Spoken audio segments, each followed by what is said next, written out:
Late ہو گئے سر۔ کریم کی period کے لیے اس کی کوئی دوست تھی جو اسے اپنے ساتھ لے گئی۔ وہ کب کی جا چکی تھی شامیر کے دل کو اپنے پیروں نیچے کچل کر۔ کم از کم اسے تو اس پر یہی لگا تھا۔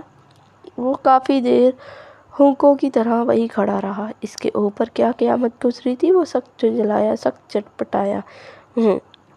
وقتی اٹریکشن چل کر شامیر ٹھیک ہو جائے گا، اپنی دنیا میں واپس جا، وہ خود تسلیاں دیتا وہاں سے نکلا، یہ جانے بغیر کہ اب جو اس کے ساتھ ہونے والا ہے وہ کیسے اسے شعلوں پر گھسیٹنے والا ہے، کیسے اسے پل پل ہر دم اس سے گھٹن سے دوچار کر کے تڑپائے گا، اس کا سانس سینے سے میں الجھا دے گا، اس کا خود کا دل ہی اس کے خلاف بغاوت اور جنگ کا اعلان کر کے میدان میں اتر جائے گا۔ اگلے دن اس کی طبیعت کافی بہتر تھی۔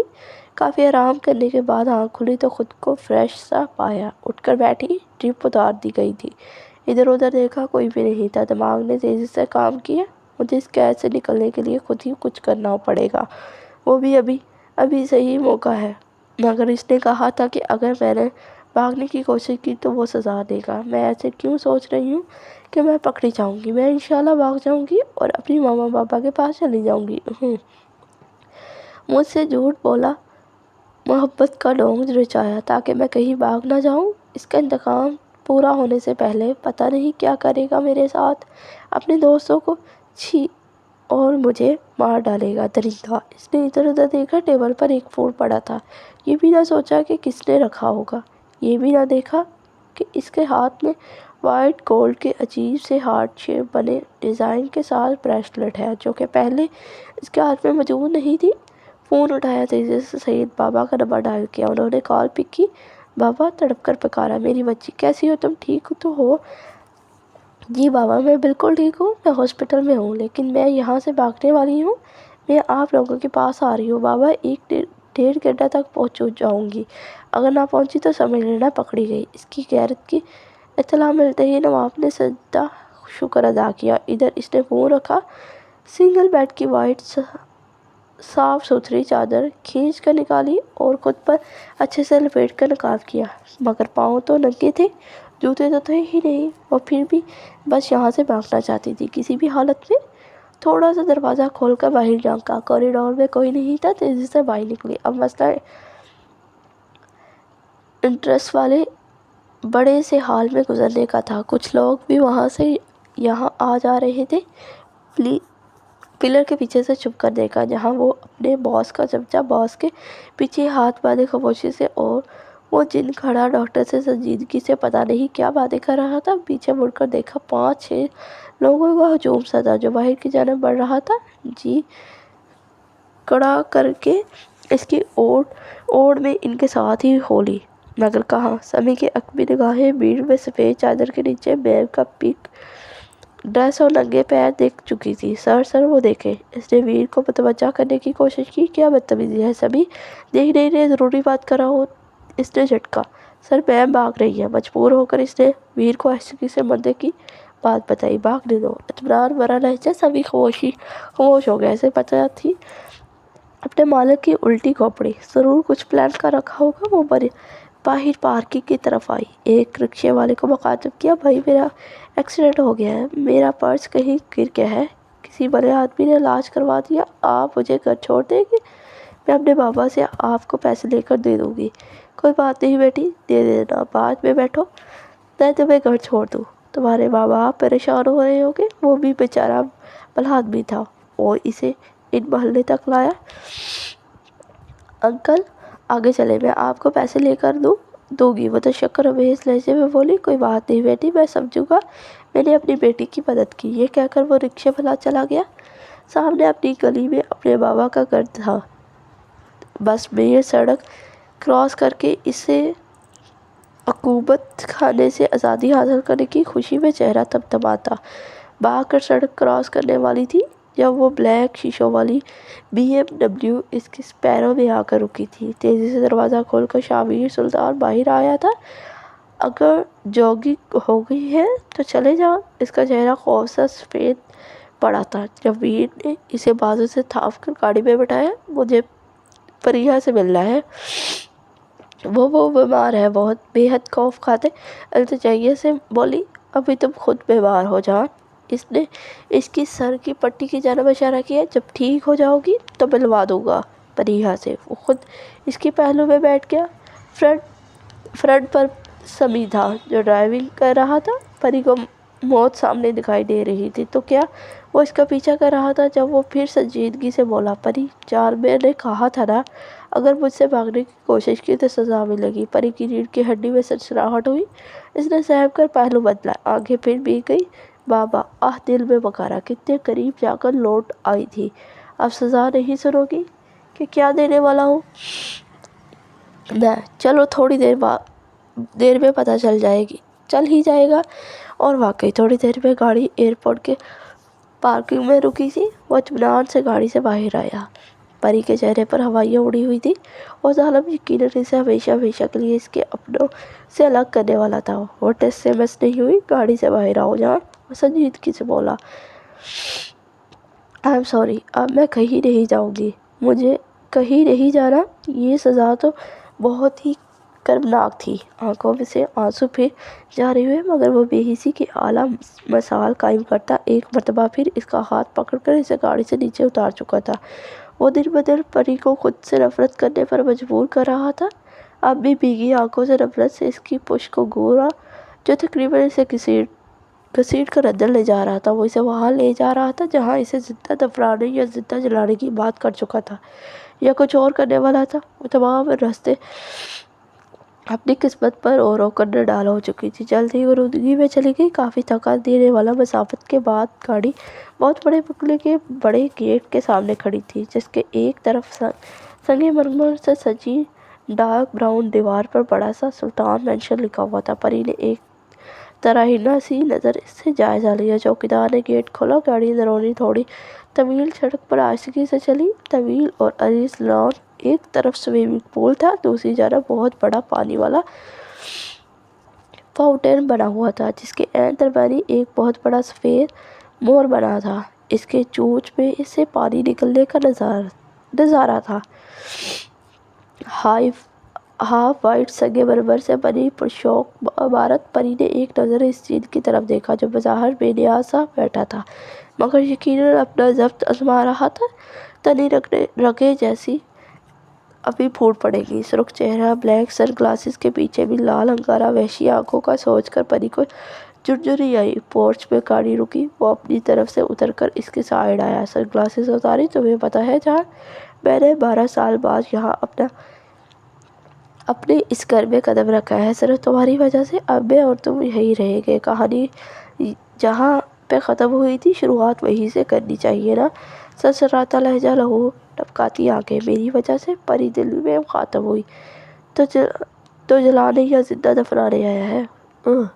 پرواہ کسے ہے؟ میں تو خود اسی پل کی اذیت سے ایک ہی مرتبہ چھٹکارا چاہتی ہوں، تم جیسے درندے سے۔ وہ تو خود کئی طریقے سوچتی آئی تھی آثار موت کے۔ اس سب سے چھٹکارا پانے کے لیے وہ اندر داخل ہوئے۔ نوکر چاکر موجود تھے، ہر کوئی اپنے کام میں مصروف تھا۔ طویل لاؤنج میں داخل ہوئے۔ وہیں ٹھٹ کر رکا۔ سمی وہ دہاڑا۔ پری بھی ڈر کر اچھلی۔ سمی فوراً اندر آیا۔ شاویر کا وجود شعلوں کی زد میں آیا تھا، جیسے سمی take care and handle all of this, I can't tolerate it any more, وہ کہتا ترفر کرتا انہی قدموں سے وہاں سے نکلتا چلا گیا تھا۔ سمی اسے ایک کمرے تک لے کر آیا۔ میم، یہ آپ کا کمرہ ہے، آپ کی ضرورت کی ہر چیز یہاں موجود ہے۔ پھر بھی اگر کسی چیز کی ضرورت ہوئی جو یہ میگی ہے، آپ اسے بول سکتی ہیں۔ یہ کہہ کر وہ چلا گیا۔ میگی اس کی طرف سوالیہ نظروں سے دیکھ رہی تھی۔ مجھے کچھ نہیں چاہیے ابھی، یو کین گو نو۔ رات ہو چکی تھی۔ میگی سے کمرے میں ہی ڈنر کروا کر میڈیسن دے گئی تھی۔ اب ہر طرف سلطان مینشن میں ہو کا عالم تھا۔ وہ وحشت زد سی ہو کر اسی بڑے سے شاندار کمرے کی جہازی سائز بیڈ پر سہمی ہی بیٹھی تھی۔ اب کیا کرے گا میرے ساتھ؟ مارے گا یا پھر اپنے دوستوں کو؟ نہیں، میں مر جاؤں گی، مگر اسے اس کے ارادوں میں کبھی کامیاب نہیں ہونے دوں گی۔ نہیں، میں سو نہیں سکتی، مجھے خود کی حفاظت کرنی ہے۔ جانے کیسے وہاں وہم ستا رہے تھے، مگر اگلے 2 دن بے حد شانتی رہی، کیونکہ وہ اس دن کا گیا لوٹ کر آیا ہی نہیں۔ اگر وہ باہر کی دنیا سے کٹ گئی تھی تو اندر اب سکون تھا۔ سر کا زخم بھی بالکل ٹھیک ہو چکا تھا، وہ گہری نیند میں تھا۔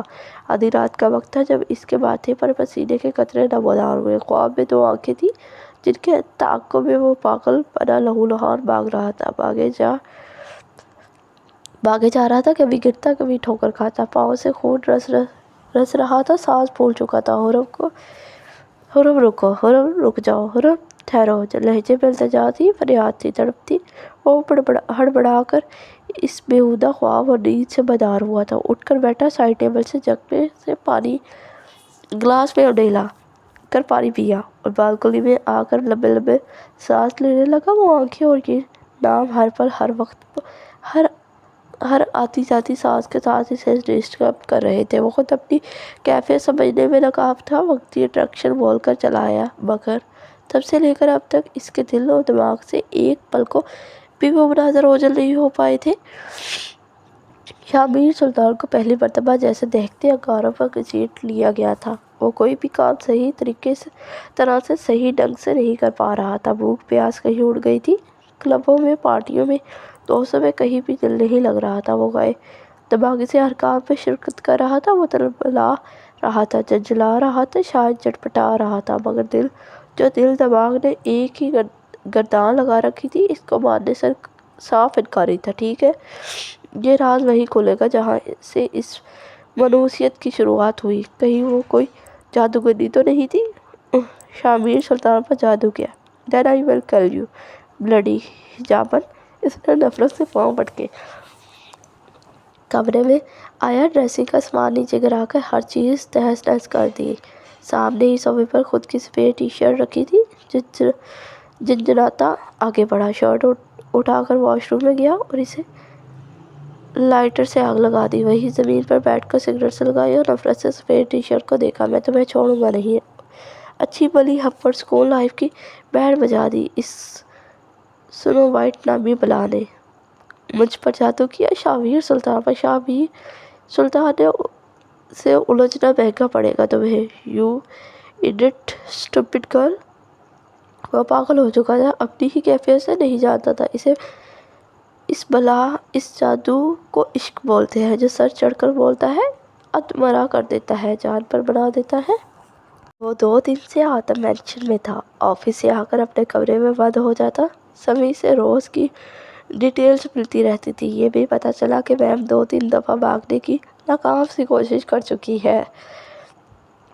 ماما پوچھ کر تھک چکی تھی کہ کیا ہوا، مگر اس نے کچھ نہیں بتایا، بس چلے پیروں کی بلی کی طرح ادھر ادھر چکراتا پھر رہا تھا۔ اب بھی رات کے 11 بج چکے تھے جب اعصاب چرخنے لگے۔ کچھ سوچ کر گاڑی کی چابی اٹھائی اور باہر نکلا۔ ڈارک براؤن پینٹ کے اوپر لائٹ براؤن شرٹ، بکھرے سے ہولے میں بھی وہ شاندار لگ رہا تھا۔ لاؤنج سے گزر رہا تھا جب ماما کی آواز آئی، کدھر جا رہے ہو ویر؟ اتنی رات کو کیا کرتے پھر رہے ہو؟ جلال ملنے آیا تھا تم سے، ملے بغیر چلا گیا۔ سلطان مینشن جا رہا ہوں ماما۔ اس نے روف کے سر پر بم پھوڑا۔ اور جلال ویر کے بیسٹ فرینڈ سے بات ہو گئی ہے میری۔ واٹ؟ مگر کیوں ویر؟ 12 سال کے بعد تمہیں سلطان مینشن جانے کا خیال کیسے آیا؟ وہ تڑپی۔ کیونکہ وہاں اب میری بیوی اور آپ کی بہو رہتی ہے ماما۔ واٹ؟ روف کو شاک لگا۔ ویر تو آج اسے ایک سے بڑھ کر ایک سرپرائز دینے پر تلا ہوا تھا۔ تم نے شادی کر لی؟ کب اور کس سے؟ اور اگر بہو کو لے ہی آئے تو اس منحوس جگہ پر رکھنے کی کیا ضرورت تھی؟ ویر میں کچھ پوچھ رہی ہوں ماما، میں ایک نارمل لائف جینا چاہتا ہوں، اور یہ تبھی ممکن ہے جب سلطان مینشن میں نارملی رہوں۔ ابھی تو اپنا ضبط آزمانے جا رہا ہوں، باقی ڈیٹیلز بعد میں بتاؤں گا، فی الحال مجھے جانے دیں۔ یہ کہتا وہ باہر نکلا، گاڑی زن سے بھگائی۔ آج دن میں کافی آرام کرنے کے بعد اب نیند نہیں آ رہی تھی۔ وہ کافی دیر سلطان مینشن میں ادھر ادھر گھومتی رہی، بس لاؤنج تک گھومنے کی اجازت تھی۔ لان میں ٹائیگرز ڈاگز کے خوف کی وجہ سے قدم بھی باہر نہیں نکالا تھا۔ 2-4 مرتبہ چپکے سے پچھلے گیٹ تک پہنچنے کی کوشش کی، جو ٹائیگرز نے ہی ناکام بنا دی۔ یوں بھی وہ صرف دن میں ہی کمرے سے باہر نکلتی تھی، کیونکہ نوکر چاکر اور چہل پہل دکھتی تھی، مگر رات سلطان مینشن کے بے حد بھیانک اور وحشتناک سی ہوتی۔ تمام نوکر اپنے کوارٹرز میں ہوتے اور لان سے عجیب سا بھی صحیح محسوس ہوتا تھا۔ وہ 2-3 مرتبہ خواب میں بھی بہت بری طرح ڈر چکی تھی۔ تمام خیالات کو جھٹک کر آنکھیں موندے لیٹ گئی اور سونے کی کوشش کرنے لگی۔ ویر سلطان بیڈ شیٹ کے لاؤنج میں داخل ہوا تھا۔ 12 سال سے سکون نہیں چاہا تاکہ دل میں لگی انتقام کی آگ کبھی ٹھنڈی نہ پڑے۔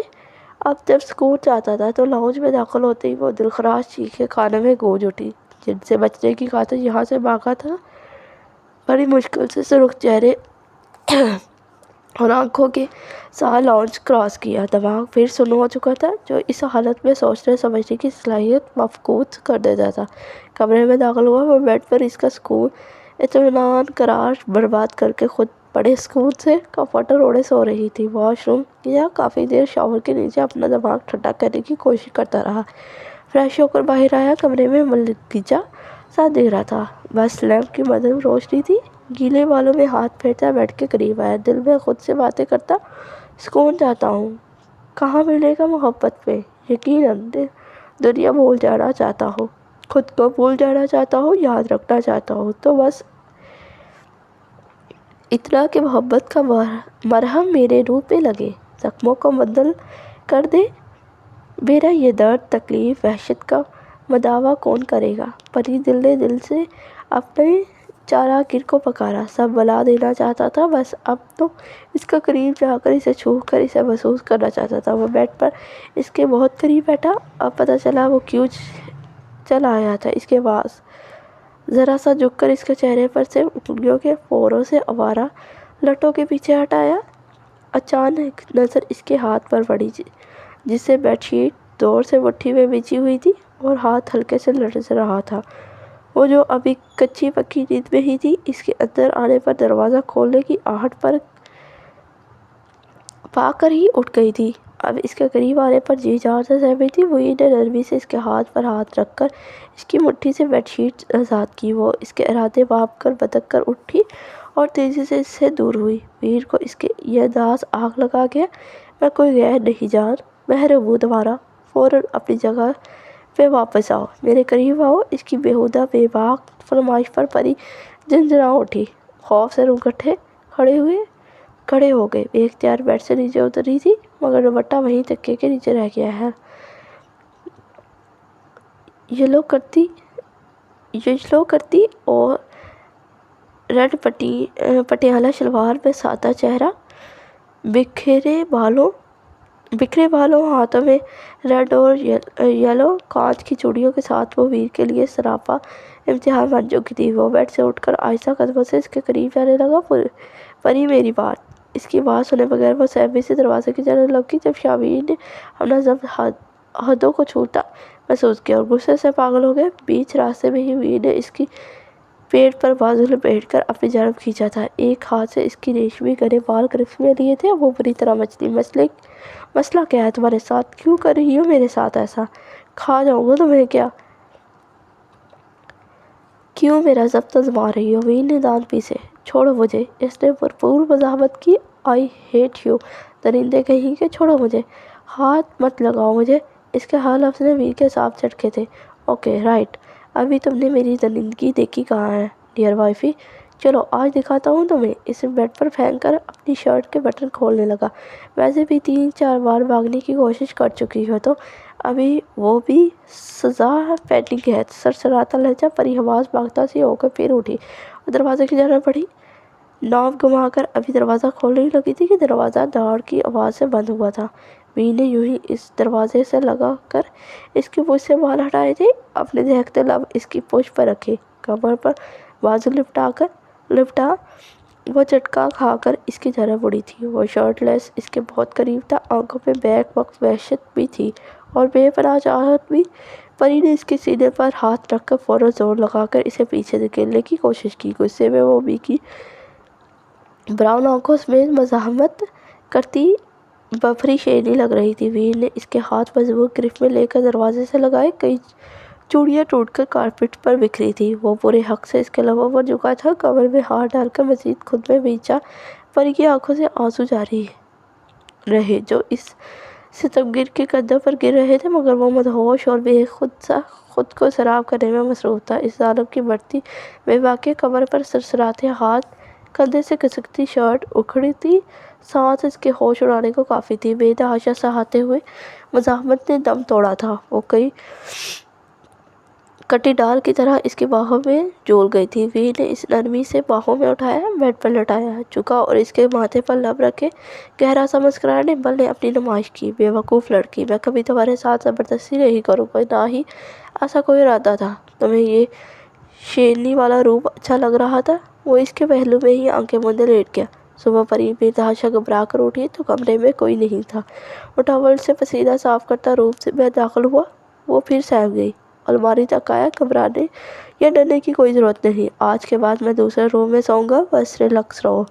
دوہر بھی بات کر کے وہ جا چکا تھا۔ پری نے سکون سے گہرا سانس لیا۔ صبح صبح خرم کو کسل مندی سے صوفے پر لیٹے دیکھ کر سدرا بیگم کو تشویش ہوئی۔ کیا بات ہے خرم بیٹا، یونی نہیں جانا کیا؟ نہیں ماما، مجھے طبیعت ٹھیک نہیں لگتی میری آج۔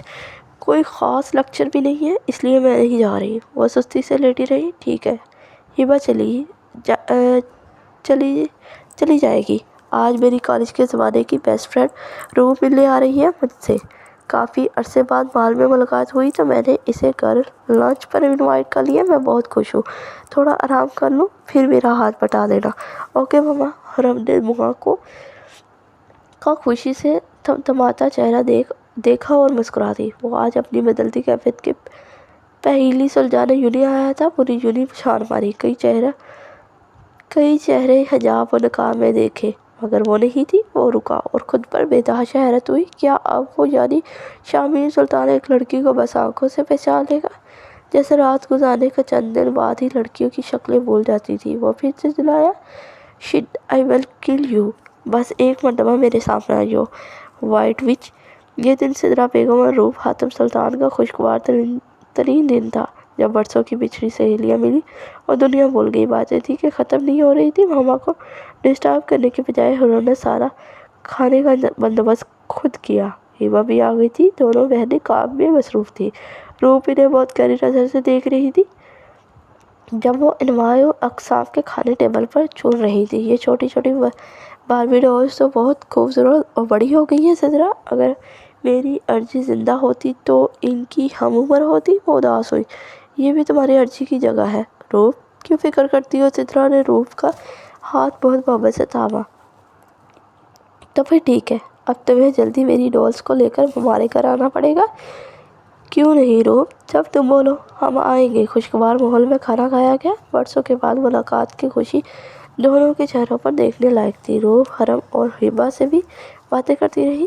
انہیں بھی روپ بے حد اچھی لگی اور جلد ہی وہ ان سے فرینک ہو گئی۔ اگلے دن پھر وہ اسی مقام پر کھڑا اس وائٹ وچ سفید جادوگرنی کا ویٹ کر رہا تھا، بے چینی سے اپنی حالت سے جھنجھلاتا۔ اس کا میٹر اب خطرناک حد تک شارٹ ہو چکا تھا۔